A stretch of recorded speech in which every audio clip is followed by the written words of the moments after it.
Hey everyone, welcome back to Crazy Tech Tricks. In this video, I will show you how to keep your screen on in Windows 11 so your display does not turn off automatically while you're working, watching video, reading or downloading files. So let's get started. So firstly, press Windows plus I to open settings. Now go to system, scroll down. Here you will see power and battery. Click on it.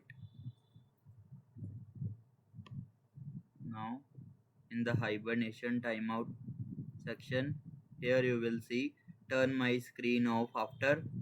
Click on the timings, scroll down till last. Here you will see never.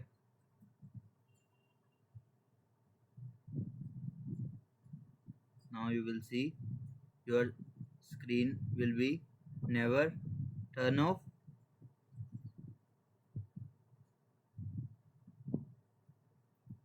Save and test. It will automatically save the settings. Now your Windows 11 screen will stay on based on the option you selected. That's it. That's how you can keep your screen on in Windows 11 easily. If this video helped you, make sure to like the video and subscribe for more easy tech tutorials. Thanks for watching.